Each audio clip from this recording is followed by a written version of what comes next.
Le livre audio de Naomi Watts, je l'ai fait parce que c'était Naomi. T'as galéré? J'ai souffert. Ah ouais. J'ai souffert, ouais. Et je l'ai lu 3 fois à voix haute chez moi. Mais ça a été compliqué. Il y a quand même eu des braguettes magiques. Oh, ouais, plein. Plein de braguettes magiques. Hélène Bizot vient nous voir et nous apprend à laisser flotter les rubans. Elle qui suit Naomi Watts depuis 2002 et Le Cercle, nous raconte cette rencontre avec l'actrice britannique qu'elle décrit comme une femme guerrière d'une force rare et nous avoue sa proximité avec le thème du film, l'au-delà. Entre deux conversations entre les merles et les manifestations ectoplasmiques, Hélène nous parle de son voyage humain qui l'a conduit de Saint-Étienne à Paris où elle vit pleinement sa vocation, de ses angoisses de ne pas être à la hauteur des rôles qu'on lui confie, de ses braguettes magiques, de ce que sa dyslexie lui impose, notamment de refuser des narrations de documentaires, de Krav Maga, de Jean-Pierre Mocky et de Colline Serrault, de la pression des castings et de sa passion pour les films chorales, comme avec la tournée de Florian Hessig. Couche tard ou lève-tôt? Ah, couche tard. Ah ouais, t'es une teufeuse. Pas teufeuse en fait, c'est que je suis réglée comme ça. Ouais. Même quand j'essaye de me coucher à 9h le soir en Ça me marche disant pas. je me lève très tôt demain, je vais rester avec les yeux ouverts dans mon lit jusqu'à 1h du mat au moins. L'angoisse. Non, c'est pas l'angoisse, c'est que je suis réglée comme ça. Et mes 2 enfants sont pareils. Bah, l'angoisse de pas pouvoir s'endormir en fait. Ouais, mais je sais pas si c'est une angoisse en fait. Je pense que c'est vraiment un truc dans la. C'est dans le l'horloge. cycle, ouais. Ouais, vraiment. Et quand t'as un tournage où il faut que tu te lèves à 5h du mat et... Eh ben, je me lève et en général, je dors pas du tout parce que j'ai peur de pas me réveiller. Ah ouais. Et après, bon, s'il y a un rythme, je m'habitue, quoi. Mais c'est vrai que j'arrive pas à me lever tôt et en général, je me réveille plutôt, tu vois, là, maintenant. Ah merde, je suis navré, c'est l'aube pour toi, ok, ça roule. Ouais. Je suis navré. Je vais te lever aux aurores. Ben moi, c'est l'inverse. Et en me levant tôt ce matin, je me suis demandé un truc. Parce que on aurait dit qu'il y avait que moi et le merle de lever. Sais-tu pourquoi le merle chante avant le lever du soleil, dis donc? Alors, aucune idée. Je savais pour le coq, mais et encore même pas, en fait. C'est parce qu'on dit que le coq Ouais, chante au moment du lever du on soleil. dit qu'on sait, mais en fait, on sait pas. Et bah pour le merle, j'ai regardé donc. Voici les principales raisons. Ah si? Le son porte mieux à l'aube. Tu savais pas ça? Non. L'air est généralement plus calme, avec moins de vent et moins de bruit ambiant. Donc le chant peut donc être entendu plus loin. C'est pas ouf? Oh, bah c'est trop mignon, ça. Ouais, alors attends, c'est pas suite, parce que le merle, il en a derrière. On dit cervelle de merle ou je sais pas quoi, mais tronche de merle. C'est un signal territorial, le fait de chanter, en fait. Le merle annonce aux autres mâles que le territoire est déjà occupé, ce qui réduit les conflits physiques. Ah, Si on c'est dit, il est génial. mignon, il fait des chants et tout. En fait, juste, il dit, dégagez, c'est chez moi ici, Attention, quoi. ouais, Ouais. ouais, d'accord. Bon, c'est beaucoup plus romantique que le chien qui pisse, hein. J'avoue. Et c'est aussi une façon d'attirer un partenaire. Un chant long, varié et énergique peut indiquer qu'un mâle est en bonne santé et possède un territoire de qualité. Ah bah écoute, Il y a encore une dernière c'est trop mignon. chose. La lumière est encore insuffisante pour chercher de la nourriture, donc c'est pour ça qu'il s'occupe comme il peut, le pauvre. C'est pas ouf? C'est incroyable. Donc voilà, il chantonne en attendant qu'il puisse voir quelque chose et aller chasser les petits, Eh bah écoute, petits vers. je ne le savais pas et merci parce que j'adore apprendre quelque chose tous les jours. Voilà, grâce à DVTI, on apprend des choses sur les merles noirs. Le merle noir européen est particulièrement connu pour ses chants mélodieux au crépuscule et à l'aube. Les mâles commencent souvent à chanter entre 30 et 90 minutes avant le lever du soleil, selon la saison, la météo et l'environnement. Fait intéressant, attends, c'est pas fini, dans les villes, les merles commencent parfois à chanter encore plus tôt à cause de l'éclairage artificiel et pour éviter ouais. que leur chant soit masqué plus tard par le bruit de la circulation. Et ça en a là-dedans. Ah ouais, donc il s'adapte en plus. Bah, de ouf. Donc ça, c'est trop génial. Bah, Donc en fait, le merle chante avant le coq, du coup, puisque ouais. c'est avant le lever du soleil. Ouais. Tu vois, Tu vois. il y a Et moi, pendant ce temps, je dors. toi, tu pionces, mais allègrement, À ce quoi. temps-là. Ouais. Bon, avoue que tu te doutais pas qu'on commencerait par un cours d'ornithologie. Absolument pas. Bon, bah voilà, j'aime bien surprendre. Mais je suis arrivée ouverte à toute proposition. Fraîche Enfin, comme la rosée du matin. en tout bien, tout Oui, honneur, bah bien évidemment, sûr. on va essayer de... Mais non, je ne m'étais préparée à rien, donc Donc tu c'est vois, parfait. C'est bien. j'accueille. C'est bien d'accueillir. C'est comme ça que tu abordes une séance au doublage. Tu te dis, Ah je ouais, sais pas ce qui toujours. m'attend, donc Toujours. je reste ouverte. Ben, en fait, au début, quand je commençais, j'étais toujours vachement stressée, avec l'appréhension de me dire est-ce que je vais être à la hauteur de ce qu'on va me demander. Et puis maintenant, en fait, je viens, mais vraiment, À la cool. ouais, je me suis habituée à ne pas savoir ce qu'on va me demander. Combien de temps ça a été une angoisse pour toi, en fait? Ah, pas mal de temps. Parce que tu es Pas mal angoissée de d'années. la life ou... Ouais, non, mais parce que j'ai toujours peur de pas de pas savoir faire ce qu'on va me demander, de pas être à la hauteur. Mais ça s'est calmé, quoi. Ça s'est calmé avec l'expérience. Faut bien que ça ait des avantages quand même de prendre de l'âge. Oui, Tu puis vois? tu accumules les preuves que, bah si, finalement, je sais faire, en fait. Ouais. Oui, bah oui. Et puis c'est vrai que souvent, en fait, le stress et l'appréhension, ça t'aide pas. Ça te réduit plus ta palette de jeu d'être stressé et d'appréhender. Donc Ouais. voilà. Donc maintenant, en fait, je prends vraiment ça comme un jeu. Et puis quand j'ai du boulot, en fait, j'arrive, je kiffe. Je me dis, bah tiens, je vais voir ce que je vais avoir à faire. Bon, de temps en temps, tu sais un peu si c'est un rôle Récurrent, ouais. récurrent ou quoi, déjà au moins tu connais ton personnage. Mais ouais, ça arrive souvent que tu ne saches rien. Et bah, c'est la surprise, c'est bien. La plongée dans Ouais, l'inconnu. ouais, ça fait partie des petits bonheurs de la vie. Bah, c'est bien de le prendre comme ça, effectivement. Ouais. Je pense que t'es pas la seule à angoisser ou à se dire à quelle sauce je vais être cuisiné. Bah ouais. Mais je pense que bah, le stress, en fait, dans ces moments-là, ça sert à rien. Non, ça sert à rien du tout. Alors je sais que c'est facile à dire, mais quand tu t'essaies de l'intégrer, de te dire en fait que je stresse ou que je stresse pas, le résultat il sera le même. Donc, C'est ça. Non, justement, il sera même pas le même. C'est-à-dire que si tu stresses pas, t'es meilleur. Donc, vaut mieux pas stresser. Ouais, alors du coup ça te fait stresser de Ouais, dire que c'est tu ça. pourrais stresser. Enfin bref. Ouais. Qu'est-ce qui t'a donné envie de devenir comédienne? Ce qui m'a donné envie. Oh là là. Alors écoute, c'est assez. C'est venu subitement ou... Ouais, alors c'est venu subitement. Ouais, enfin, c'était une prof de français quand j'étais au collège. Parce que je suis originaire de Saint-Étienne. Et, C'est pas grave, t'as le droit. mais ouais, j'ai le C'est droit. pas une maladie, ouais. J'ai le droit. Et en fait, même à 15 kilomètres de Saint-Étienne, donc en plus, j'allais pas au cinéma ni au théâtre. Mes parents m'emmenaient pas tellement. Donc, j'avais pas cette ouverture de me dire waouh, mais en fait, ce métier existe et tout. Et c'est une prof de français, en fait, qui a commencé à nous amener au ciné-club, voir des films. C'était quoi le Alors, film? c'était pas trop théâtre, en fait, mais c'était... Alors, le film qui m'a donné envie, c'était le film de Robert Hossein, Les Misérables. Ah ouais, ok. Ouais, parce que notre prof nous faisait travailler le texte et elle nous a emmenés voir le film et d'un seul coup, putain, je me suis mise à trouver ça génial et tout. C'est quoi ce qui a fait tilt? C'est le fait que t'as travaillé un texte et hop, ils prennent vie. Ouais. C'est ça? Ouais, c'est ça. Et puis aussi, elle nous avait fait apprendre des poèmes. Et quand je suis passée sur l'estrade, j'ai eu une espèce de révélation, un truc où, comment te dire, je suis, alors pas sortie de moi parce que ça fait un peu chelou de dire ça, mais tu sais, un truc où d'un seul coup tu comprends pas ce qui se passe. Ouais, tu planes. Ouais, T'es bien. ouais. Et puis quand j'ai fini le truc, elle m'a dit ah mais c'est bien Hélène, mais tu fais du théâtre et tout. Je fais ben non, presque c'est quoi ça? Ouais. Et j'ai tellement kiffé. Et elle m'a dit bah tu devrais en faire. T'as des prédispositions et en fait je me suis dit mais je veux faire ça. Je veux faire ça, j'adore et tout. Sauf que bon, va dire ça à tes parents quand tu connais absolument personne de ce métier, que t'es dans les années 80. Ouais. Ah ouais.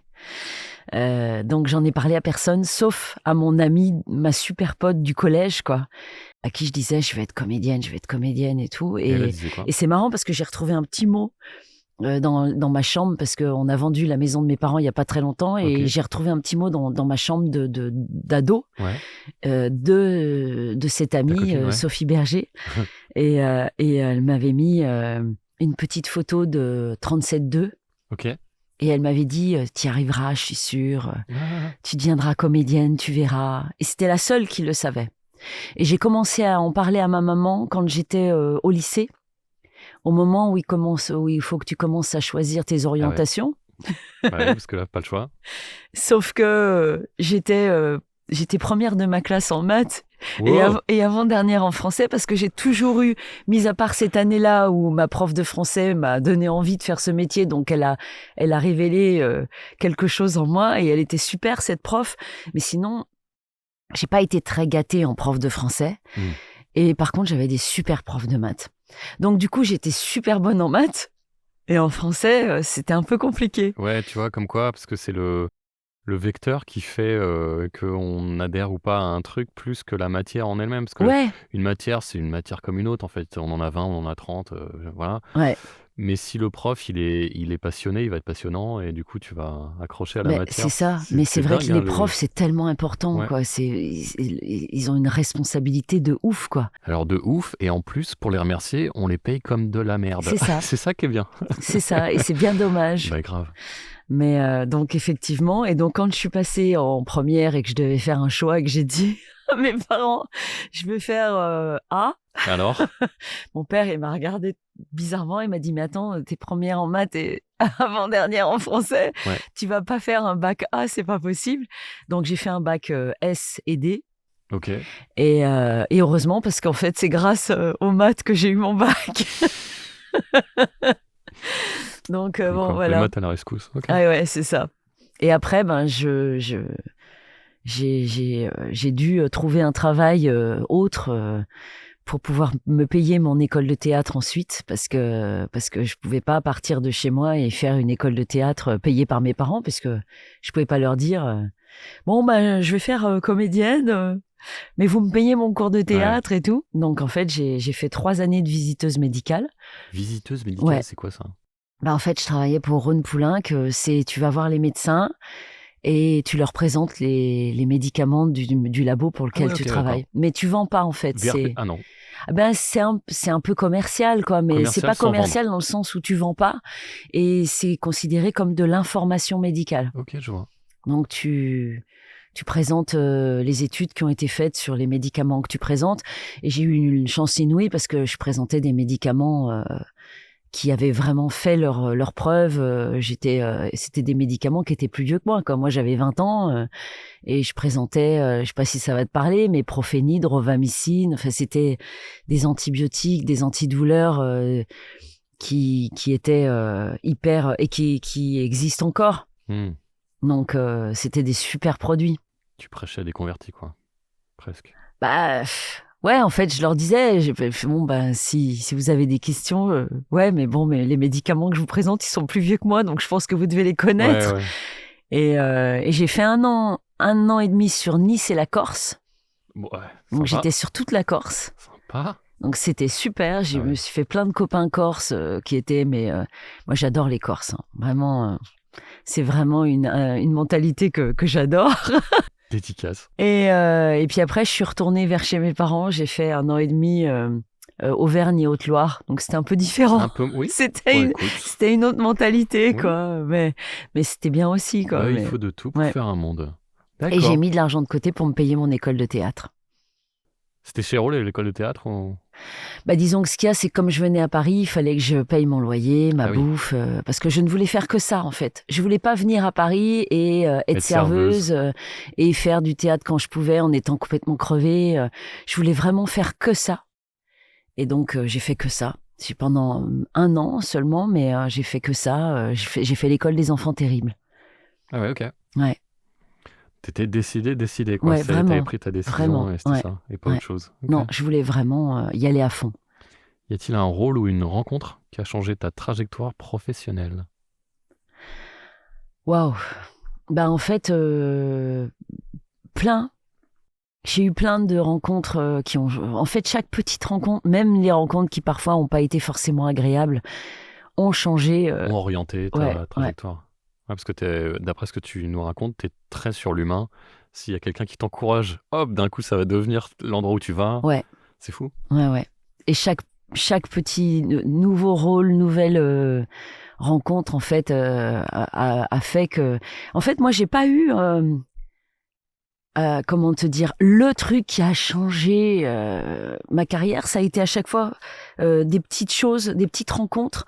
Parce que, ouais, mais c'est bien aussi parce que faire face à un gros bouleversement, ça aurait pu, je sais pas si plus jeune, j'aurais été... Non, pas forcément me décourager, mais si j'ai eu plein de petits moments où je me suis dit, ouais, c'est bon.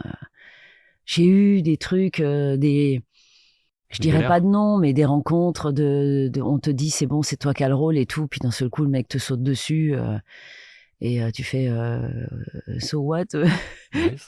mais donc, ben non, en fait, non. Ouais. Et quand on te dit... Mais par contre, j'ai pas été violée ni forcée. Ok, c'est bon le savoir. Ben oui. Donc, mais du coup, on te dit, ah, quel dommage. Et toi, tu fais... Ah ouais, d'accord. Mais c'est-à-dire, Ouais. je le prends le texte de la pièce quand même ou, Promo sur le canapé, quoi. Ouais. Ok. Et il te dit, bah évidemment, on prend le texte. Puis tu prends le texte et puis plus personne te rappelle, quoi. Puis après, j'appelle mon agent C'était la bonne époque. hyper mal et mon agent me dit, mais pauvre idiote, tu crois quoi c'est un monde de loup, faut savoir faire des concessions. Évidemment que tu l'auras pas le rôle. D'accord. J'ai changé d'agent. Ah oui, oui, ça j'ai conseillé. Enfin... Mais en fait, personne m'a forcé. Tu vois ce que je veux dire? Oui, C'est-à-dire oui. que... Enfin, mais il y a eu quand même une période où on te dit, mais enfin, t'es bête ou quoi? On t'a quand même fortement encouragé. Bah oui. D'accord. Bah oui. Mais je l'ai pas fait. C'est intéressant. Ouais,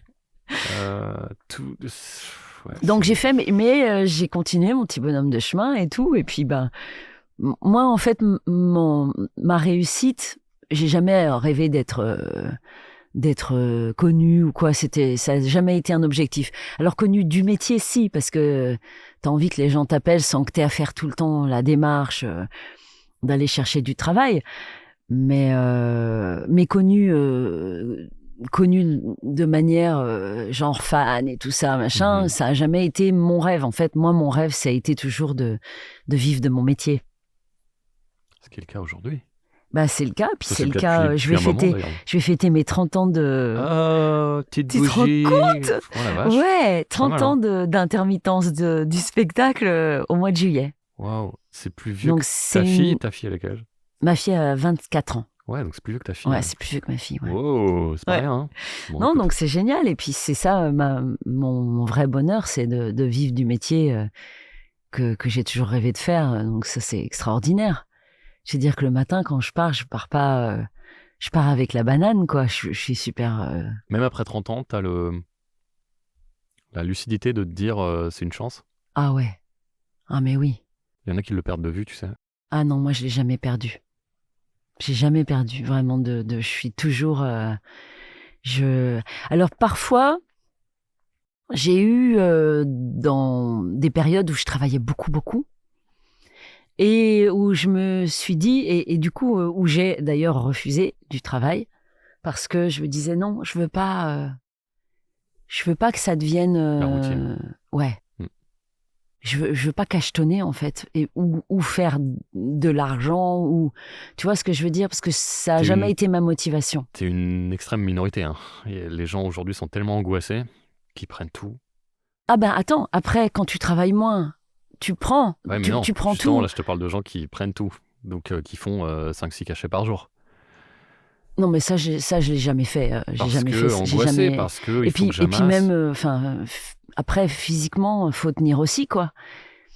Mais c'est vrai que dans notre métier, on a tellement cette peur que ça s'arrête, que du coup, on a beaucoup de mal à dire non. Donc c'est vrai que parfois, quand on a beaucoup de travail, c'est compliqué de dire non. Mais moi, je l'ai fait à une période, pas maintenant. Hein. Mais ça reprend un peu, donc ça c'est bien. Mais et non, puis il y a aussi l'envie de faire plein de rôles différents aussi. Mais oui, moi, si ça m'est arrivé à une période de ma vie de dire non, et de dire non aussi parce que tu dis au DA, mais j'ai pas envie que tu me détestes parce que je t'imposerai les jours où tu pourras me faire travailler, même parfois les heures. Et quand on arrive là, c'est horrible, quoi. Et puis moi, ça me stresse horriblement. Hein, Alors, qu'est-ce qui te stresse? De dire non ou de venir avec... Non, de dire au DA, bah non, écoute, je suis désolée, mais je peux que de telle heure à telle heure, quoi. Ouais. Tu peux pas... Ça vient d'où? Une déontologie ou c'est plus intime? C'est totalement intime, je pense. Quelque chose Parce t'as que pas c'est envie de juste que déranger. j'ai pas envie, en fait, moi, d'être fatiguée, donc de moins bien travailler, et de foutre le stress au DA. Et donc, t'arrives, le DA, il te déteste parce que tu lui as pourri la vie pendant toute sa préparation de travail, quoi. Mm. Donc, j'ai pas envie d'être dans cette ambiance-là non plus. Moi, j'adore travailler dans la Zen. sérénité, tu vois. Ouais. C'est bien, il faut avoir... je pense que c'est une vraie force, honnêtement. Je dis pas ça en l'air et à la légère. Je te dis, aujourd'hui, on est tellement dans l'angoisse et puis en plus avec l'IA Ah bah oui, qui ramène ouais. tout ça va s'arrêter d'un coup, donc vite, il faut que j'amasse. Mais du coup, on perd le sens de ce qu'on fait. Ouais. Ben, c'est vrai qu'en fait, moi, j'ai jamais pensé comme ça, mais en fait, j'ai toujours, comment dire, pensé au fait que ça pouvait s'arrêter. Donc, ben, dans les périodes où je travaillais beaucoup, effectivement, je me suis pas acheté une Porsche ou une Ferrari. Bon, après, j'ai jamais rêvé de ça, donc. Mais ce qu'il y a aussi, Un c'est que, scooter Ferrari? ouais, un scooter Ferrari. Non, mais ce qu'il y a aussi, c'est qu'effectivement, en plus, je pense que, alors évidemment, tu dois payer tes factures, j'ai 2 enfants à qui tu dois payer leurs études, donc Oh, ils se démerdent, à un moment donné. t'as ces choses-là puis la vie coûte cher, vraiment, hein, Ouais. vraiment. Là, encore plus aujourd'hui, c'est un truc de fou. Ouais. Mais parce que parfois, moi, je sais que mon fils, il me demande de l'argent, puis des fois, je lui dis, mais attends, Ouais. attends, je t'ai donné tant et machin. Tu dis, qu'est-ce que tu fais de cet argent? Et il me dit, mais maman, et il me sort son compte, il me dit, mais regarde. Et en fait, juste, il sort un peu avec ses copains, mais juste une soirée, tu sors, c'est 20 ou 30 balles tout de suite. Mhm. Donc, quand tu leur donnes 100 euros tous les 3-4 jours, ça va super vite. Et là, tu fais, mais attends, je t'ai donné 100 euros il y a pas longtemps et Ouais. tout, c'est pas possible. Et tu dis, je suis pas la banque, quoi, mais à un moment, et il te montre et tu te dis, bah non, en fait, il exagère pas Il a plus pas que ça. abusé, ouais, non. La vie coûte super cher. Ouais, c'est Et vrai. moi, je plains nos jeunes aujourd'hui, c'est compliqué. C'est vrai. Et la chance que j'ai, c'est que comme bah, je m'éclate dans mon métier et que c'est une passion, j'ai pas tellement besoin enfin si, le sport, j'ai besoin de faire du sport, Mhm. mais et puis bon, de temps en temps les sorties avec les copains, Ah, bien quand sûr, même. quoi. Ah oui. Et puis bon, mon petit problème, c'est que je cuisine pas, donc je vais beaucoup au resto, Ah mince. mais j'ai pas des goûts de luxe. Et si, C'est-à-dire que je vais dans une brasserie, je vais pas dans les grands restos qui coûtent très cher. et si tu prenais des cours de cuisine, comme ça tu saurais cuisiner et comme ça tu aurais pu à Je, payer. je, Tu détestes ça. je déteste ça. Ok, bon, je peux comprendre. Ma maman n'aimait pas. Ma grand-mère cuisinait pour faire manger sa famille. Ouais. Ma mère, pareil. Ok. Donc, mes parents ne m'ont pas du tout fait passer ce plaisir-là. Faut que tu mettes ta fille à Cette la cuisine et passion-là. puis comme ça. Ouais, ma fille non plus cuisine pas. Mon fils, un petit peu parce qu'il faut qu'il mange et que comme je lui prépare rien. Mais tu sais que quand le père de mes enfants, on s'est séparés, je lui ai dit, tu peux me remercier pour une chose, tu vas retrouver une femme très vite parce que tu n'es pas devenu gros. Tu vois, Ok, merci Hélène. Il est parti. comme je lui ai jamais fait des bons petits plats. Bah, écoute, c'est une façon de voir les choses. Exactement. Tiens, si on parlait de Naomi Watts, Ouais, tu l'as fait depuis le Cercle en 2002. ouais. Ça veut dire que 2002, même avant, parce que j'étais enceinte de ma fille dont j'ai accouché en 2001 et j'ai doublé le cercle premier, parce que il y en a eu 2 cercles. Oui. Et le premier, j'ai doublé, j'étais enceinte de Zoé, de ma fille. Le premier, il est quelle année? 2001, 2001. Ma 2001. fille, elle est née le 6 septembre 2001. D'accord. Ou alors c'est juste que... Ou alors, t'es sûr que le film est sorti en 2001? Alors, non, je l'ai Peut-être que tu l'as doublé doublé. Voilà. en 2001. C'est pour ça. Le film donc est daté Alors de après, 2002. peut-être qu'il est sorti en 2002, ouais. C'est pour ça que Ouais. j'ai ce... Voilà. Et je l'ai doublé sur King Kong enceinte de mon fils. C'est pas mal ça. C'est drôle, hein? C'est ouf. Ça veut dire que t'aurais raté Mulholland Drive? Ouais. Ah, Mais la je loose. n'étais pas sur Naomi à ce moment-là. La loose. Ouais. Trop bien ce film. Bon, bref. En tout cas, Le Cercle, c'était marrant. Enfin, marrant. C'est peut-être pas forcément le mot, mais... Bah écoute, ma fille adore les films d'horreur. Et toi, les films d'horreur? Moyen. Alors, écoute, alors en plus là, c'est un film d'horreur psychologique, quoi. Enfin, Ouais. c'est un thriller vraiment. C'est sur ce qui se passe après la mort, quand même un peu. Et moi, je crois beaucoup à. Alors, les films d'horreur très gore et machin, tout ça, ça m'attire pas spécialement et ça me fait pas peur.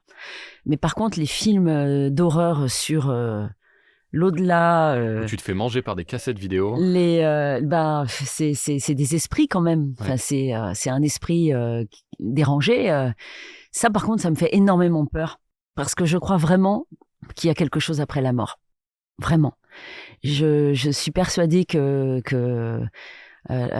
et alors bon, j'ai eu plein de choses, de messages, moi, par des personnes que j'ai perdues, des choses qui se sont passées un petit peu étranges. Oh, Ouais. on peut en parler? Ouais, oh, bah oui, on peut en parler. Ouais, C'est quoi? Dis-moi tout.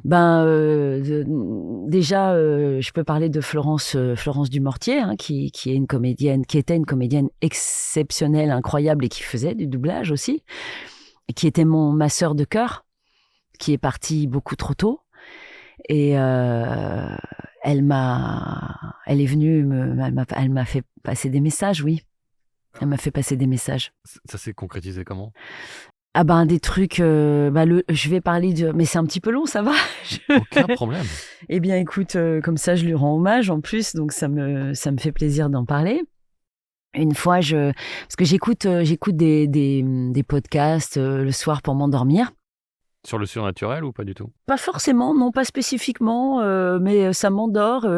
Puis je peux écouter de la cartomancie, ça me fait beaucoup rire les tirages de cartes et tout ça. Et ça m'endort en fait. Ok. Donc j'écoute ça souvent et tout. Et puis un soir, j'ai lu le livre de Stéphane Alix, Le Test. Ok. Alors ça c'est extraordinaire, c'est-à-dire que c'est un journaliste qui a écrit un bouquin, qui a fait des recherches sur justement la vie après la mort, parce qu'il a perdu son frère très jeune. Et après, son père a eu un cancer. Et il a dit à son père, bah, écoute, on va faire un test, puisque donc il savait que son père était condamné. Et il lui a dit, je vais mettre des objets dans ton cercueil, mais il y aura que toi et moi qui le saurons. Et j'irai voir des médiums qui disent donc parler aux morts, être en contact avec les morts. Et je vais voir si, essaye-toi, après, une fois que tu seras parti, de dire à ces médiums les 5 objets qui sont dans ton cercueil. Et donc, il a fait un test, il est allé voir plusieurs médiums et tout. Donc, c'est assez... alors, c'est pas genre le médium qui a dit, bon, bah, il y a ça, il y a ça, il y a ça, il y a ça, parce que le problème, c'est que la communication n'est pas simple entre de l'au-delà à notre dimension, je dirais. Ouais. La communication n'est pas simple. Donc, c'est pour ça qu'on dit, il faut y croire, il faut s'ouvrir au message. Et c'est vrai que, après, ceux qui n'y croient pas peuvent dire qu'on est un peu starbé. Évidemment que tu peux donner un sens à plein de choses. Évidemment que c'est toi qui peux interpréter des messages. Mais si tu t'ouvres à ces messages, il y a beaucoup de choses beaucoup de messages qui peuvent arriver. Et donc j'allais dormir et puis je tombe sur le bouquin livre audio d'un des livres de Stéphane Alix, et c'était des témoignages de gens qui avaient vu un conjoint décédé au bout de leur lit après leur mort, des expériences comme ça. Et je me dis, oh tiens, livre audio, je vais écouter ça. Je suis toute seule dans ma chambre. Comment ne pas dormir pendant 2 semaines. Et le problème, en fait, c'est que j'y crois beaucoup. Moi-même, je vais voir une voyante que j'aime énormément et qui m'a dit des choses assez bluffantes. Et je vais la voir et ça me fait beaucoup de bien à chaque fois que je vais la voir. J'y vais 1 fois par an. Et quand je vais la voir, il y a la présence d'une personne décédée souvent auprès d'elle. Et elle m'a dit des choses de ces personnes-là, mon papa, ma grande-tante, qu'elle ne connaissait absolument pas. Et la première fois où je suis allée la voir, elle m'a dit des choses qu'elle ne pouvait absolument pas savoir. Ouais. Donc j'y crois, tu vois. Et en fait, donc je pars pas sur ce sujet-là, mais donc j'écoute le truc de Stéphane Alix sur la présence, les messages des témoignages. Et je suis dans mon lit et d'un seul coup, j'ai non, pas un flash, une sensation de chaud, mais comme une barre chaude qui commence de mes orteils et qui parcourt tout mon corps. Mais vraiment, je sens cette chaleur qui parcourt tout mon corps comme ça. Donc j'arrive, j'enlève la couette, je fais qu'est-ce qui se passe et tout. Je me dis c'est très bizarre. Et d'un seul coup, l'inverse, un truc froid qui me fait la même chose, qui parcourt mon corps. Donc là, inversement, je mets ma couette et là je sens 3 souffles, mais glacés sur ma joue. Comme si j'avais une fenêtre à la montagne ouverte et puis qu'il y a un petit courant d'air, mais froid, quoi. 3 souffles. Et je fais, putain, qu'est-ce que c'est que ça? C'est quoi et tout? Et je me dis, et comme j'ai la lueur de mon téléphone, j'ai les yeux fermés, et je me dis, mais je vais ouvrir les yeux, je vais voir, et je pense à Florence, parce que c'est Florence qui m'a déjà fait des messages avant. Et donc, je pense à Florence et je dis, non, je vais quand même pas si j'ouvre les yeux, voir Florence assise au bout de mon lit, quoi. Et j'ai peur. Et je pense que comme j'ai eu peur, ça s'est arrêté là. C'est-à-dire que j'ai ouvert les yeux, j'ai regardé, alors il y avait la lueur dans ma chambre, et je me suis dit, ok, affronte le truc, quoi. Et je regarde dans ma chambre et je vois rien. Et là, je fais, bon, ok, je suis toute seule j'en ai chaud. Je suis toute seule dans ma chambre, je vais pas partir sur un truc. Donc, j'arrête le podcast et je dis, c'est bon, quoi, stop. Et donc, je mets autre chose. Donc, je retourne sur de la tarologie, des trucs un peu bêtassons. Et je m'endors. Et le lendemain, alors chez moi, il faut que j'explique quand même, j'ai une porte coulissante pour fermer dans ma chambre. Et c'est comme un loft, en fait. C'est un ancien local commercial. Donc, j'ai une pièce intermédiaire qui n'a pas de fenêtre. Et j'ai ma pièce principale de vie. Donc, j'ai 2 portes coulissantes. Et le passage, en fait, de cette pièce intermédiaire, j'ai une grande bibliothèque avec plein de photos sur dont des photos de Florence. Et j'ai eu des colombes pendant un certain temps. Donc, j'ai plein de plumes blanches de colombes. Et pour moi, Florence, c'était un ange sur Terre. Et donc, j'ai plein de plumes de colombes qui sont devant la photo de Florence. Oh. Donc, quand je passe, je la vois tous les jours. Et le matin, je me réveille, ayant complètement zappé cet épisode. J'étais vraiment partie, j'ai bien dormi et tout, machin. Et j'ouvre ma porte coulissante et mon regard est attiré en bas, par terre, au sol. Et je vois la photo de Florence glisser sous la porte, mais comme si quelqu'un l'avait poussée avec le doigt. Tu vois ce que je veux dire ? Son visage face à moi, avec un grand sourire, elle me regarde, et donc glisser sous la porte coulissante. Et alors évidemment, je repense à ce qui s'était passé la veille, enfin la nuit, le soir. Parce que je dis la nuit parce qu'il était 1h du matin, comme je m'endors pas avant. Maintenant on le sait, ouais. Ouais. Et donc la photo glissait, mais vraiment comme si quelqu'un l'avait mise avec son doigt, quoi. Et j'ouvre la porte coulissante et je regarde, je dis mais d'où elle vient la photo, quoi. Et je regarde sur l'étagère, mais il y avait quand même, c'est à 2 mètres, quoi. Enfin, je veux dire, il y avait une trajectoire à parcourir. Il n'y a pas de courant d'air possible puisque il n'y a pas de fenêtre dans cette pièce. Ouais. Les 2 portes étaient fermées et les plumes n'ont pas bougé. C'est un film, ton truc. C'est un truc de fou, hein. Le petit paquet de plumes, parce que c'est un petit paquet de plumes, hein, c'est pas une plume, il y a plusieurs plumes devant. Elles sont scotchées pour pas qu'elles s'envolent ou pas du tout? Elles sont juste déposées? Elles sont juste posées. Donc la photo, elle est derrière les plumes. C'est-à-dire Ouais, comment la photo pourrait tomber sans sans toucher que les les... Ouais. plumes bougent et glisser vers la porte coulissante de façon... Enfin, c'est hallucinant. C'est hallucinant. Fox Mulder, Dana Scully, allô. Voilà. Donc, pour moi... Alors après, j'interprète.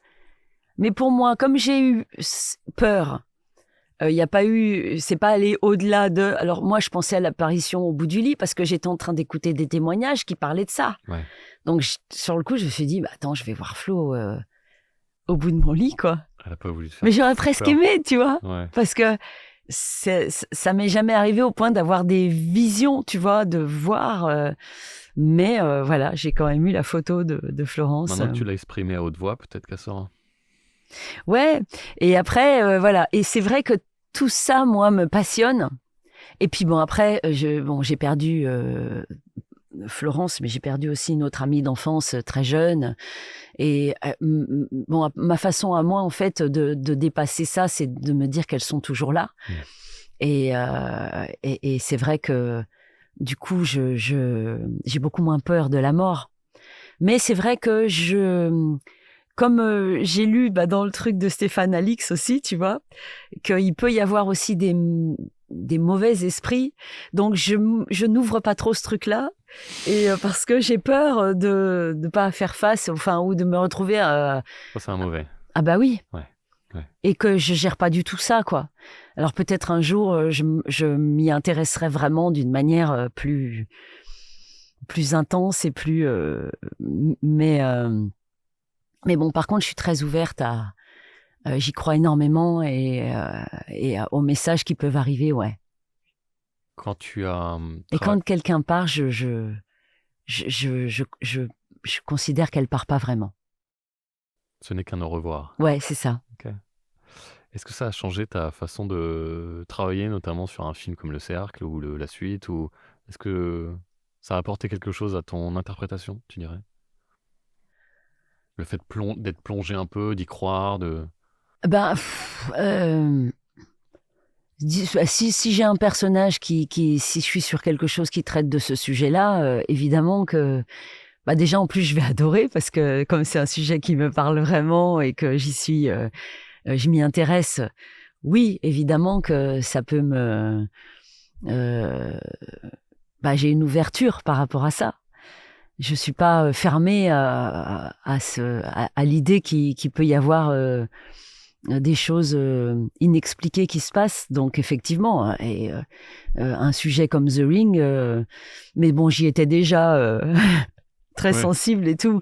Donc, mais je peux me faire des flips toute seule si je suis dans un endroit et puis qu'il se passe un truc un peu bizarre. Mais j'ai eu des trucs chez moi. J'ai eu une période où j'avais...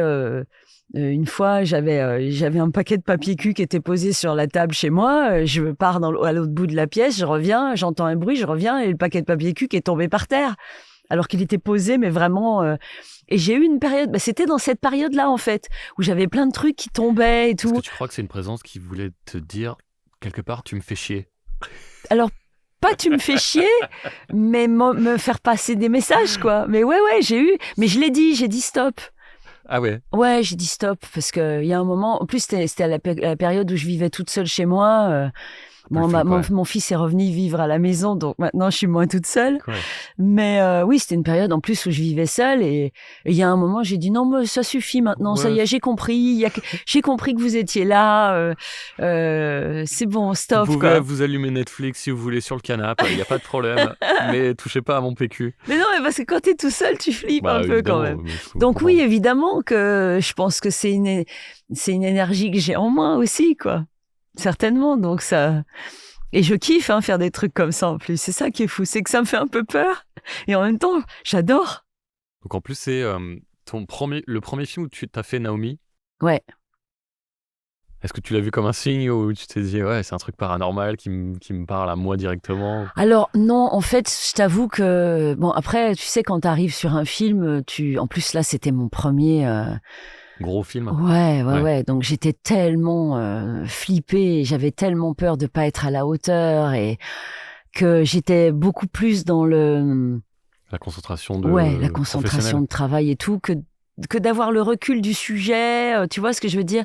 J'étais vraiment dans le truc où je me laissais et à la limite tout ce qui se passait, je le vivais mais sans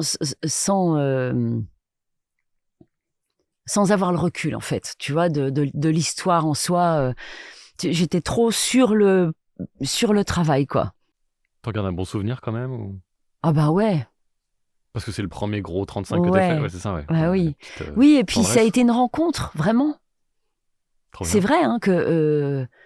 Tu la kiffes, Naomi? mais Naomi Watts, c'est une vraie rencontre, vraiment. C'est mon cadeau, en fait, à chaque fois. C'est toujours ce que je dis, c'est mon cadeau de la vie. Parce que, en plus, ses choix artistiques, je les aime. Et puis que, comme elle joue, c'est... Enfin, alors je veux pas que ça fasse pas prétentieux, parce que de dire je jouerais ça, mais c'est vrai que... Tu comprends ce qu'elle fait, quoi. Ouais, vraiment. Et puis j'aime son énergie, j'ai son énergie. Donc c'est une vraie rencontre, quoi. Et c'est vrai que t'en as pas tant que ça, en fait. Et puis je peux encore plus le dire maintenant, parce que je sais pas combien de comédiennes j'ai doublé, mais beaucoup. Ouais. Et c'est vrai que t'en as pas tant que ça, en fait, où tu te dis...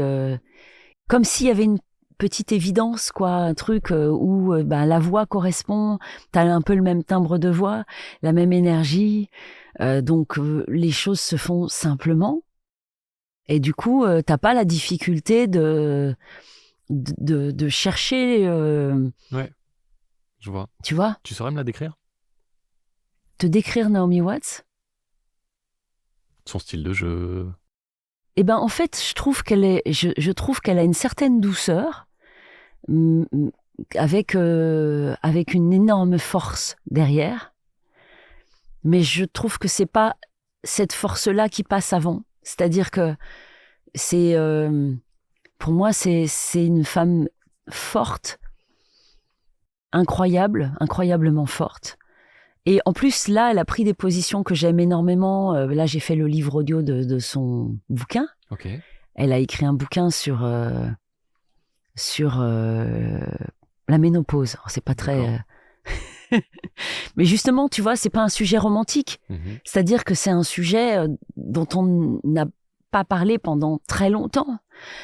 Et c'est, tu vois, c'est extraordinaire. Par exemple, j'ai fait dans Les Promesses de l'ombre. Les Promesses de l'ombre, elle est en moto, elle a Viggo Mortensen derrière elle. Moi, j'adore le côté femme qui conduit une bécane. Puis moi, j'ai un peu ce truc-là. Je fais de la boxe, je fais du Krav Maga. Donc, j'ai un petit peu ce côté un peu femme guerrière. Voilà, c'est femme guerrière, c'est le mot. J'ai ça en moi.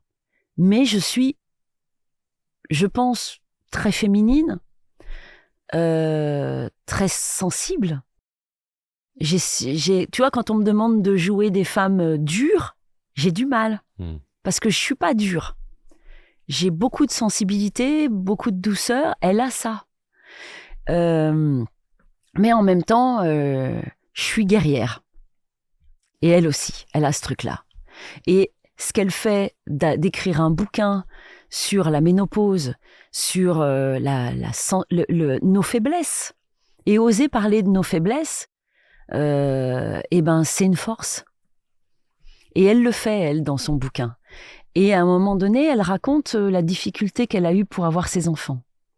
Alors moi, j'ai pas eu de difficulté. Mes enfants, dès que j'ai dit au père de mes enfants, on fait un enfant? Ouais. Alors lui, il se disait, génial, on va pas arrêter de... Sauf que, en une semaine, c'était fait, quoi. Ah yeah, c'est bon. Salut. Et lui, non, mais non, je suis pas sûr. Ouais, c'est ça. C'est raté. Alors que Naomi, quand elle a décidé, alors elle l'a décidé un petit peu plus tard que moi, mais moi j'avais dit, si à 30 ans j'ai pas d'enfant, je veux pas que ma carrière m'empêche de vivre ma vie privée. Donc à 30 ans, je m'étais dit, si à 30 ans j'en ai pas, je mets en route, quoi. Et je regrette pas, parce que voilà, c'est important, je trouve. Tu as fait un choix essentiel, parce qu'aujourd'hui on oublie de rappeler que passé 30 ans, c'est moins 50% d'avoir de chances de... Ben bien sûr, 50%, c'est pas rien. mais bien sûr. Et j'ai eu ma fille à 30 ans, j'ai eu mon fils à 35. Mm. Et en fait, j'ai vu la différence en plus, la fatigue supplémentaire. C'est plus du tout. Après, quand les années passent, le corps n'est plus aussi vaillant, hein, de toute façon. Mais et donc Naomi Watts, quand elle a voulu elle faire son premier enfant, elle s'est rendue compte que ça n'arrivait pas et qu'en fait, son corps avait commencé en fait le processus de préménopause. Et donc, elle en parle. Et dans Les Promesses de l'ombre, où moi, quand je l'ai doublée, j'étais là, mais putain, ma guerrière, mais elle est tellement géniale. Puis alors, je la voyais sur sa moto, là, parce que c'est des motos magnifiques. Là, j'adore ces motos, là. C'est une moto anglaise, je crois. Enfin, avec son petit casque, là, je la trouvais tellement belle et tout. Et elle raconte qu'en fait, le réalisateur lui a demandé de conduire une moto, mais elle savait pas. Donc, elle a appris à conduire une moto. On lui demande d'avoir Viggo Mortensen derrière elle. Donc, parce que conduire avec quelqu'un derrière, c'est pas simple. Hein. Et sur route mouillée. Oh. Pour la beauté de l'image. Wow. Ah ouais. Et elle venait d'apprendre qu'elle était enceinte. Sauf qu'elle se battait depuis un moment pour essayer d'être enceinte. Donc, elle s'est dit, mais si je tombe ? Ouais. Si je perds mon bébé. Ouais, tout le monde aurait pensé la même chose, bien sûr. Et là, d'un seul coup, quand tu lis le bouquin, tu fais waouh. Quelle force, ouais. Mais quelle force et tout. Et moi, le nombre de fois où j'ai un rôle à faire, où je me dis mais est-ce que je vais y arriver ? Est-ce que là, il y a pas très longtemps, j'ai tourné dans Master Crime où j'avais un rôle mais hyper loin de moi. Et j'ai été dans un état d'angoisse, de peur, de pas être à la hauteur, de pas y arriver, de ci, de ça. Et tu te dis, Naomi aussi. T'as repensé Mais bien sûr. À la route mouillée. Mais bien sûr, j'ai repensé à ça. Parce que tu te dis, mais en fait, nous, le public, ce qu'il voit, et même nous, quand on double, on voit le travail fait et tu te dis, parce que moi, Naomi Watts, mais à chaque fois que je la double, je dis, mais elle est géniale, quoi. Puis tu sais, puis j'aime le fait qu'elle assume, le fait de faire aussi des trucs de botox, de machin, parce que pour vieillir moins vite, mais que c'est, mais elle reste naturelle, tu vois, elle est pas allée dans des trucs extrêmes qui ont fait qu'elle a perdu ses expressions, mais on fait aujourd'hui un petit peu tous des petites choses pour essayer de tromper un peu le temps, ouais. Mais tout en gardant quand même, en acceptant les stigmates du vieillissement, heureusement. Et elle en parle aussi, tu vois. Et elle parle de toutes ces choses-là. Et pour ça, mais qu'est-ce que je l'aime, quoi. Mais vraiment. Et je rêve de la rencontrer un jour. J'aimerais tellement pouvoir la rencontrer un jour. Je te le souhaite. Je l'avais vue à l'avant-première de King Kong, sauf que j'étais enceinte de Marius comme ça. Et la rencontre n'a pas été... provoqué. Donc j'étais à l'avant-première, je l'ai vu passer, mais il y avait les gardes du corps autour. Je me suis dit, en plus moi je parle anglais un peu, Brian is in the kitchen. Donc je me suis dit, si je vais la voir, que je passe les gardes du corps avec le ventre comme ça, je me suis dit, ils vont se dire que j'ai une bombe sous le bide, sous le pull. T'imagines qu'ils me plaquent au sol avec mon bébé. Oh, putain. Après, mon Marius, il aurait été... Donc j'y suis pas allée. Ok. Mais je rêve de la rencontrer. Ouais, écoute, on espère que c'est pour le prochain. Ah, j'aimerais bien. Ça viendra pour j'en vois dans l'univers. Voilà. Ouais. Mais c'est vraiment, ouais, j'aime sa personnalité, j'aime tout ce qu'elle est. J'aime tout ce qu'elle est. Est-ce que tu ressens comme une forme de responsabilité lorsque tu deviens la voix récurrente d'une actrice connue ? Alors, même pas uniquement quand tu deviens la voix récurrente, c'est-à-dire que tout le temps, quoi. J'ai pas envie de pourrir le travail d'un acteur. Certes, mais est-ce qu'il y a un degré supplémentaire quand c'est Naomi, par exemple ? Alors, parce que il y a l'attachement personnel, bien sûr. Bien sûr. Après, c'est ce qu'il y a, c'est que quand t'aimes le travail d'un acteur et que tu t'attaches parce que effectivement, alors il y a un petit truc, alors c'est bizarre, hein, mais il y a un petit truc de fan en fait qui se crée. Et moi, j'ai jamais eu ce truc-là. J'ai jamais été fan dans le côté, même si je te disais tout à l'heure que j'avais des posters de Christophe Lambert dans ma chambre quand j'étais ado. Mais je veux dire, j'ai jamais eu ce truc-là de groupie. De groupie, voilà. Mais étrangement, j'ai rencontré Erika Serra, que je double depuis pas mal de temps. D'accord. La rencontre, elle a été géniale, j'ai adoré. On a fait une photo où elle est montée sur mon dos et tout, c'est génial. Et effectivement, au moment où tu rencontres la personne, tu te dis « Ah bah ouais, en fait, lui, il me connaît pas. Ouais. Et moi, je connais tout de lui. Je connais ses respirations, je le suis. Et en fait, tu te mets à aimer la personne. Donc, tu crées ce lien un petit peu de fan à star. Et c'est un peu bizarre, quoi. Un peu particulier. Ouais. Et effectivement, quand tu vas faire un film ou une série et tout, t'as envie, en fait, t'as encore plus envie de faire, de rendre hommage à son travail et d'être à la hauteur et de bien faire, quoi. Donc, effectivement, tu te donnes une sorte de responsabilité. Tu te la donnes à toi? Ouais, un petit peu. Ouais. Un petit peu, parce que bon, après, tu te dis, c'est pas que t'as pas envie que tu ne veux pas décevoir, parce que tu te dis, si ça se trouve, Naomi Watts, elle a jamais écouté la version française. Et elle s'en fout complètement parce qu'elle a tellement d'autres choses à gérer que la version française moi, je sais qu'une fois, j'avais tourné un truc et je me suis entendue en japonais. Ouais. C'est vrai? Et donc, ça fait... Et oui. Et ça fait un peu bizarre, quoi. Mais tu te dis, ouais, mais moi-même, à mon petit niveau, j'ai jamais écouté les voix de ceux qui me doublaient dans d'autres pays, Elle était quoi. comment alors, ta voix japonaise? C'était drôle. C'est super bizarre, quoi. Mais c'est un peu dérangeant, en fait, tu vois. Donc, je me dis, les Naomi Watts, je pense que jamais de la vie, elle s'est dit, ah, tiens, je vais écouter la voix française qui me double. D'autant plus que toi, le doublage, tu connais pas mal. Et puis surtout, on est français, on a une culture du doublage. Ouais. Les Japonais aussi, d'ailleurs, on parlait. Ouais, tout à fait. Mais les Américains... l'ont pas du tout. Mais alors, pas du tout. Eux, c'est sous-titres ou remake. Ouais. On refait le truc, quoi. Ouais. On va pas se faire chier avec du doublage. Donc, non, c'est très, très perso comme cas. Mais peut-être que si un jour on se rencontre, elle s'y intéressera un petit peu. Alors, juste pour écouter. Peut-être que Jim Carrey, écoutez. Tu te rends compte, ça a été magnifique, ça. Ça a été génial, cette rencontre au César, là. T'as fait plein de jeux vidéo. Je sais que tu préfères les jeux d'action que les jeux avec de longues discussions. Oui. Vu que d'habitude, c'est plutôt l'inverse. Saurais-tu m'expliquer pourquoi ? Alors pourquoi ? C'est très simple, c'est que déjà, je suis dyslexique. Ok. Donc, alors ça c'est bien, c'est intéressant parce que comme quoi tu peux être comédienne et dyslexique. Oui. Et en fait, ce qu'il y a, c'est que quand j'ai du jeu, c'est un petit peu comme Vincent Lindon qui a des tics qui partent quand il joue. Et en fait, quand j'ai du jeu, alors bon, même en jouant, ça m'arrive dès qu'il y a des noms propres, inverser les syllabes et tout ça, ça fait beaucoup rire, je sais.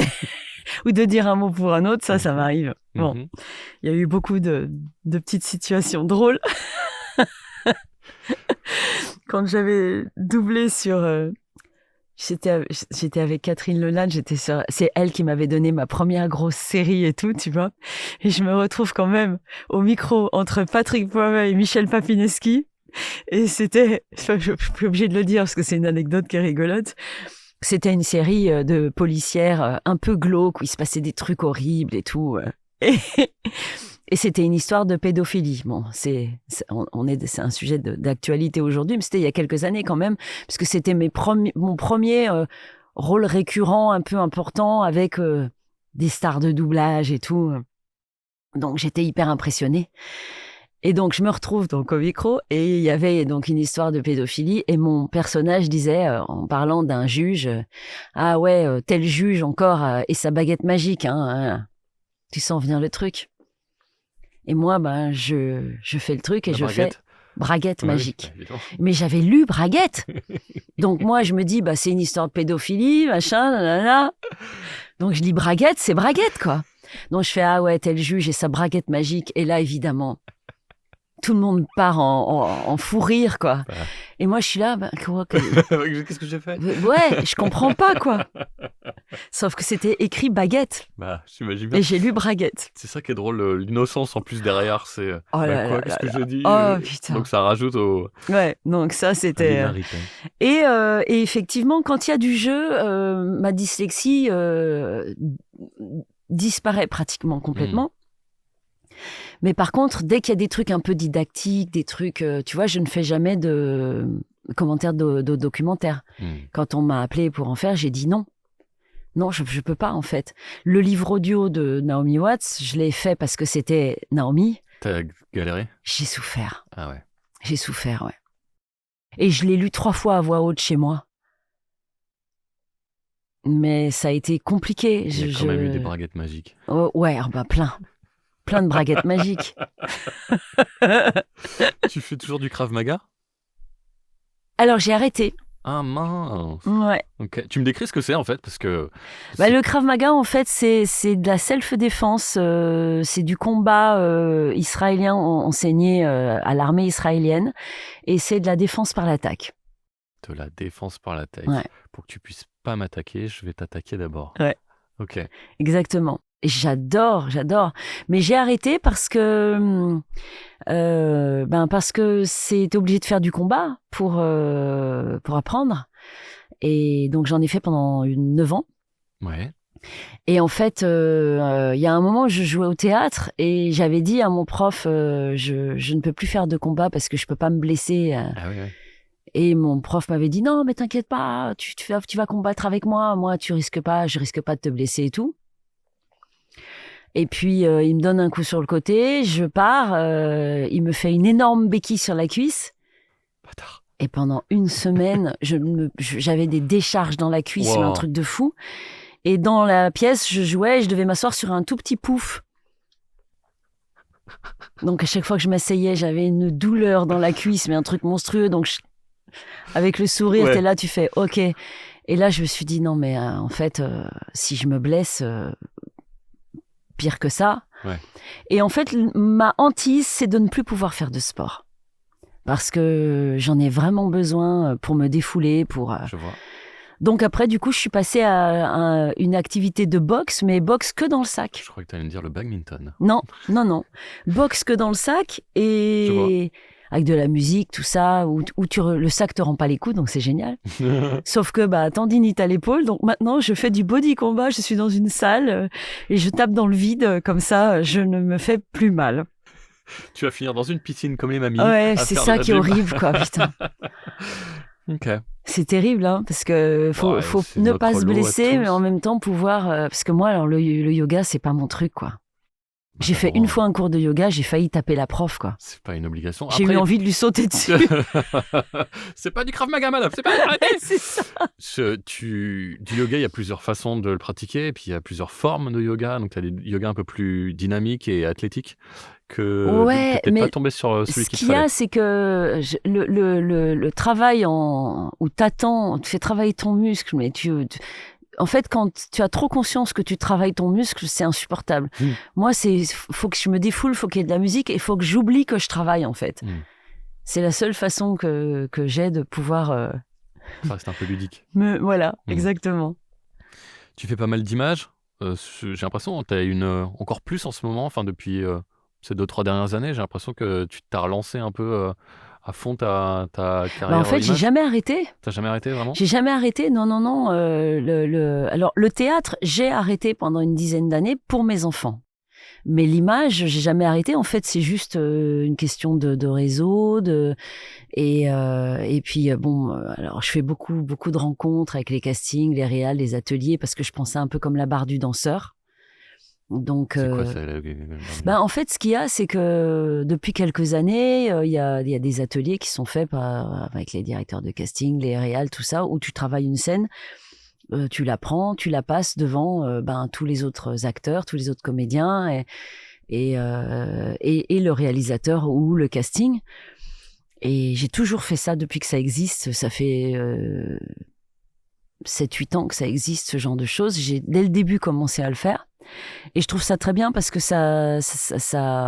moi, je loupais tous mes castings avant, à l'image. Et à chaque fois. Alors, je les réussissais quand les réalisateurs étaient présents. Ah ouais, ok. Parce que les réalisateurs me faisaient travailler. Donc, dans le travail, j'oubliais Mmh. qu'on était en train de me juger pour éventuellement me choisir ou pas. Ou t'éliminer. Voilà, Ouais. exactement. Ouais. Et quand je tournais, c'était nickel, tout se passait super bien, quand je savais que je faisais le truc et tout. Mais quand j'étais en casting, comme je savais qu'il fallait que je passais un examen, en fait, je perdais tous mes moyens, c'était une horreur. Mmh. Et le fait de faire des ateliers, de rencontres et tout ça, je me suis rodée. Et maintenant, en fait, quand je passe un casting, j'oublie complètement qu'on me juge et qu'on regarde ce que je fais, en fait. Ouais, trop bien. J'ai passé ce cap-là. Et du coup, bah voilà, c'est en fonction des rencontres, des trucs et tout ça. Mais j'ai j'ai jamais arrêté de tourner. En parlant de ça, t'étais dans la tournée de Florian Essic. Ah ouais, exactement. Plutôt un gros truc. Ouais, un truc génial. Raconte-moi. Bah écoute, Florian, je l'ai rencontré, on se connaît depuis pas mal d'années. Je l'ai rencontré, je crois, dans des festivals. Et il se trouve que je jouais une pièce de théâtre au Théâtre des Enfants du Paradis, qui maintenant s'appelle la Scène Parisienne. Et lui jouait dans la salle du bas. Et on partageait les loges. Mais on se connaissait déjà. Donc je dis, oh Florian, qu'est-ce que tu fais là, tout ça. Et en fait, il était en train de préparer la tournée. Et donc, comme il me voyait tous les soirs, il s'est dit, tu as tiens, obsédé ses pensées. Ouais, il s'est dit, Hélène pourrait faire Colette. D'accord, c'est venu comme ça. Ouais. Comment t'as vécu l'aventure?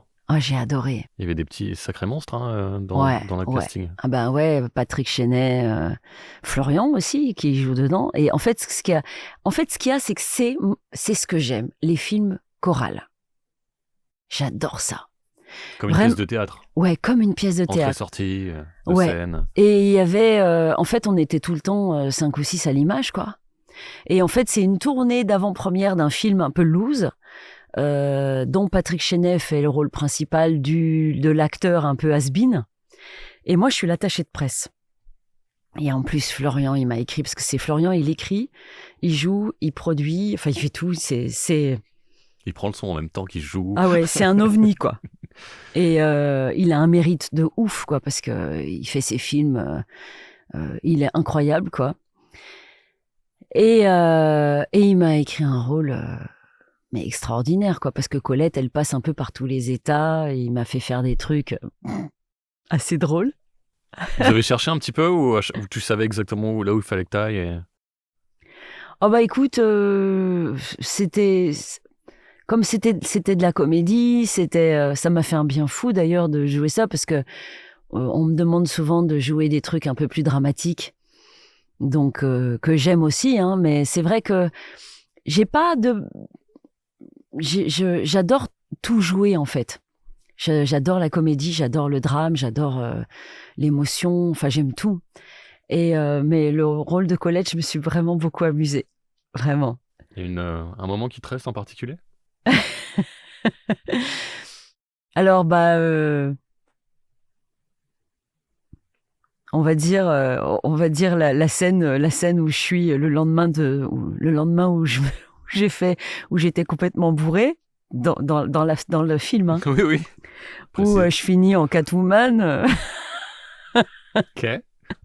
Parce que délire. Et que je me réveille dans la baignoire. C'est ton quotidien.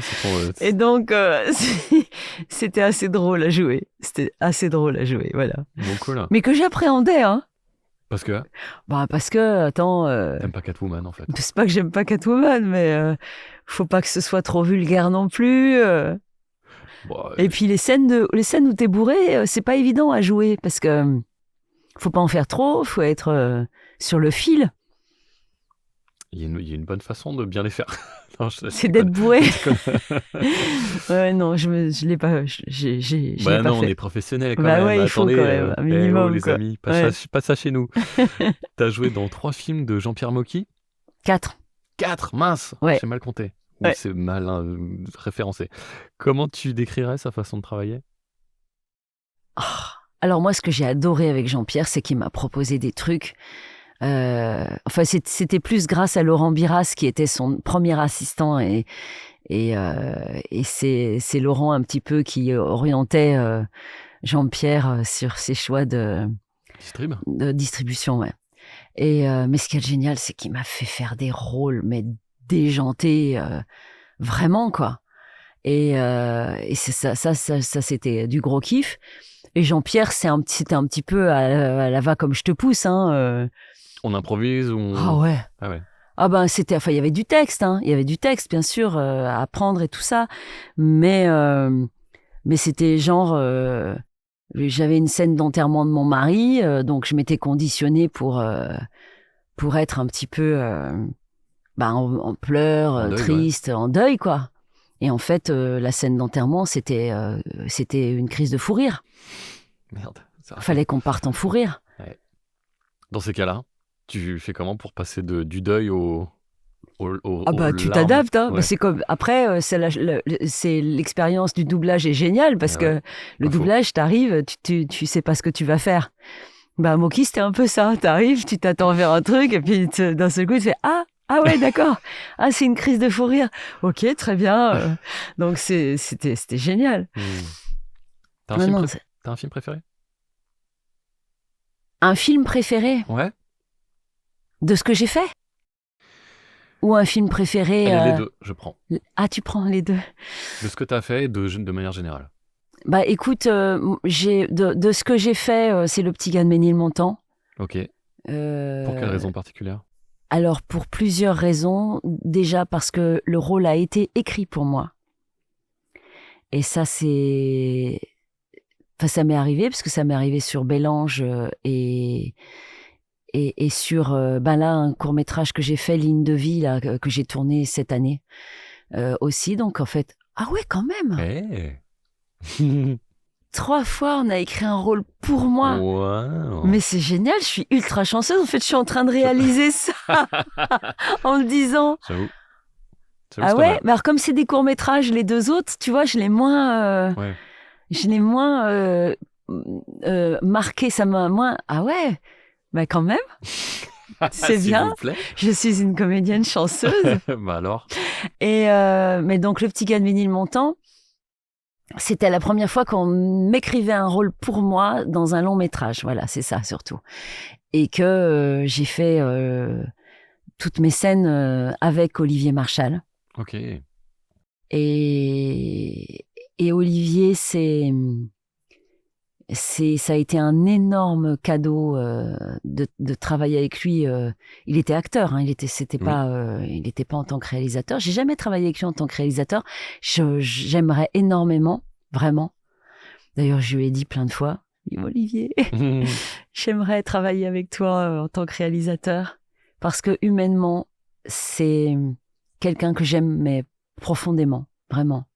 Et tourner avec lui, alors c'était des scènes qui étaient compliquées, parce que c'était un rôle de prostituée, donc donc c'était des scènes un petit peu compliquées, pas faciles à faire, hein, donc pareil, là, avant d'y aller... D'ailleurs, j'ai eu 6 mois, parce que je l'ai su 6 mois avant, j'ai eu 6 mois de préparation et je me suis préparée physiquement, mais comme si j'allais faire un... D'ailleurs, je l'ai fait aussi pour la tournée, ça, de préparation physique. D'accord. Où, ça prend quelle forme, ça?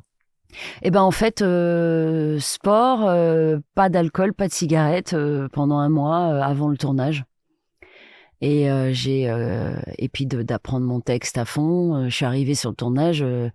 Alors pour Le Petit Gars de Ménilmontant, j'avais 3 jours de tournage, mon rôle était moins important, donc mais je me suis préparée, oui, physiquement pour être déjà en forme, parce que tu vois, justement, se lever à 5h du mat sur les tournages, ça arrive souvent, donc fallait qu'il y ait cette forme physique, et puis me sentir bien dans mon corps, me sentir pas un peu grasse, un peu complexée. Tu vois, donc complexée et tout, être vraiment où tu te dis je sais que physiquement mon corps je l'assume et c'est important, quoi. Et donc sur Le Petit Gars de Ménilmontant, comme en plus j'avais des scènes sexuelle à faire. Ok. Donc un peu déshabillée, donc il fallait que je me sente vraiment bien, quoi, avec Ouais. t'as toute une équipe de tournage autour de Mais toi. oui. Et Olivier, c'est ce qu'il y a de génial, c'est que tu vis les scènes avec lui, quoi. Tu les tournes. Enfin, alors, alors, comme je viens de dire que qu'il y avait des trucs sexuels, Oui, on saura faire la ne différence. partons pas Oui. dans un malentendu, pas du tout. Mais je veux dire qu'il est d'une générosité, et alors il était mais tellement bienveillant vis-à-vis de moi. Il était plus gêné que moi, donc c'était rigolo. Mais d'une très très grande bienveillance. Et puis pour moi, c'est un acteur. Il est tellement écorché vif que c'est un acteur d'une générosité incroyable, et humainement aussi. Donc voilà, donc ça a été je dirais que ça a été un des plus beaux cadeaux de ma vie. Et maintenant, ton film préféré, tout court. Alors mon film préféré tout court, c'est impossible. Ok. Je peux pas te dire mon film préféré. Quand je te dis film préféré, t'en as pas un qui te saute au visage? Non.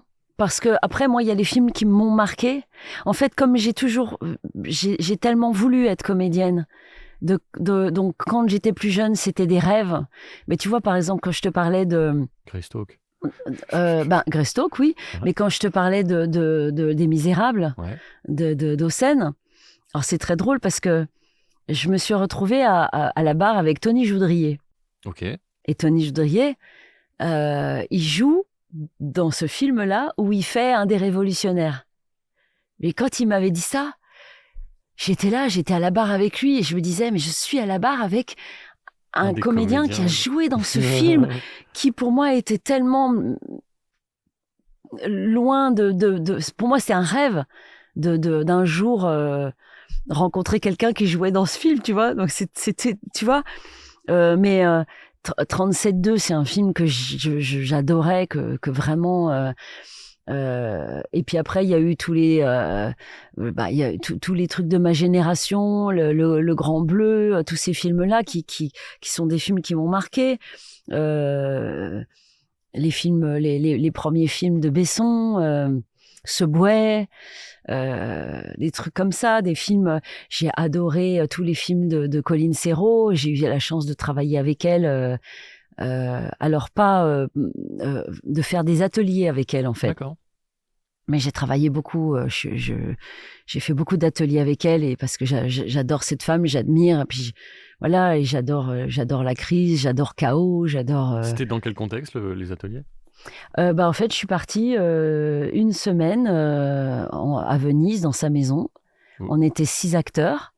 Et tous les jours, on faisait toute la journée, on passait des scènes avec elle, on travaillait sur plein de scènes différentes. Et pourquoi vous avez sélectionné pour venir chez elle et travailler? En fait, on avait déjà fait un premier atelier dans sa maison dans la Drôme. Ok. Et on était une vingtaine de comédiens. Et puis, on fait beaucoup de travail avec elle. Et puis, elle est passionnante parce qu'elle te fait travailler, elle te fait chercher ton clown, elle te fait travailler de la musique, elle te fait chanter. Alors que moi, chanter, c'était impossible, quoi. Et d'ailleurs, je me suis fait tatouer une phrase « Laissez flotter les rubans » par ma fille. Ça veut dire quoi? Parce qu'en fait, quand elle nous a dit « Je vais vous faire chanter », c'était pas dans... C'est une expression, je vais vous faire chanter. Oui. Mais pas du tout. J'étais partie en panique parce que moi, j'avais un gros blocage avec le chant. Alors, je chantais sous la douche, les trucs de... Mais chanter devant quelqu'un, c'était pas possible. Ouais. Et en fait, et en plus, elle, c'était des chants classiques, tu vois. Et en fait, quand elle a dit ça, j'ai fait, ça va être l'enfer, que ça va être horrible, quoi, et tout. Et effectivement, j'étais complètement bloquée. Mais c'est pareil, tu sais, elle nous fait faire un exercice où elle te fait chanter en faisant... Ça, quand elle nous le faisait faire en groupe, on y arrivait tous super bien. Ouais. Mais quand elle te prend tout seul devant tous les autres qui te regardent, tout se bloque parce qu'en fait... Le regard des autres, le poids. Ouais, le poids du regard des autres fait que tu t'arrives même plus à faire... Puis tu fais... Et tu t'y arrives plus. Et chanter, c'est pareil. C'est-à-dire que tu dois tout lâcher. Et si t'es bloqué, c'est horrible. T'as la voix blanche, et d'ailleurs c'est pareil en doublage quand et puis en tournage et puis pour tout d'ailleurs, pour tout. C'est que ton outil c'est ton corps. Donc s'il est bloqué, t'as plus de palette quoi. T'as plus de palette de jeu, tu bloques tout et tout. Et elle a réussi à me faire dépasser ça en me disant laisse flotter les rubans. Laisse flotter les rubans. Ça voulait dire quelque chose concrètement au moment où tu l'as dit? Eh ben, l'enfant intérieur pour moi. Ok. C'est-à-dire que quand elle m'a dit ça, je me suis vue gamine en train de courir sur la plage avec plein de rubans de toutes les couleurs. Et mon enfant intérieur, j'étais comme une gamine en fait qui joue, qui joue et qui s'amuse et qui chante et à partir du moment où t'as ce truc-là, il y a plein de choses qui sortent. Et donc, cette phrase pour moi, et Colline m'a fait exploiter plein de choses dans le travail. Et c'est ça aussi que j'adore dans ce métier d'acteur. Tu vois, quand tu disais que j'ai toujours ce plaisir-là. C'est-à-dire que j'ai toujours conscience que un jour, je peux ne pas y arriver. Donc ça, c'est marrant, je dis ça, et puis j'ai mon ventre qui fait des gargouillis.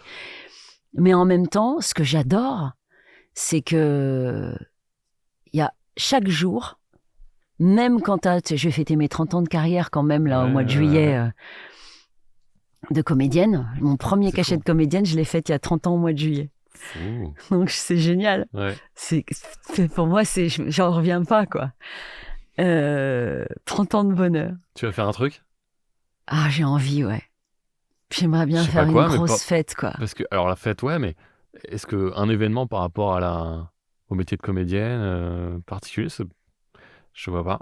Ou alors une teuf, mais avec le thème, c'est autour, je sais pas, de la comédie, de jouer un personnage, ou tu vois, venez comme un personnage. Ouais, je sais pas. Faudrait que je cherche. À creuser, ouais. Et donc, ce qui est génial, c'est que, tu vois, encore aujourd'hui, comme Colline qui me fait découvrir ce truc de laisser flotter les rubans, alors que je m'étais toujours dit non, mais alors, le chant jamais. Alors après, je vais pas faire de la comédie musicale, hein, je suis pas à ce stade-là, mais j'ai découvert que j'étais capable de, par ce biais de dire juste laisser flotter les rubans, de faire des choses que je pensais pas pouvoir faire. Voilà. C'est une jolie phrase, hein. Ouais. On va se faire une petite conclusion. Ah, mais ouais, j'ai pas arrêté de parler. Bah, t'es là pour ça? Oui, je suis là pour ça, c'est vrai. Sois pas désolé. Non. En ces temps où, pour augmenter leur marge commerciale, certaines boîtes font appel à l'IA pour voicer leurs récits. Toi qui as joué le Major Kusanagi dans Ghost in the Shell, ouais. Qu'est-ce qui fait pour toi la différence entre une voix et une âme?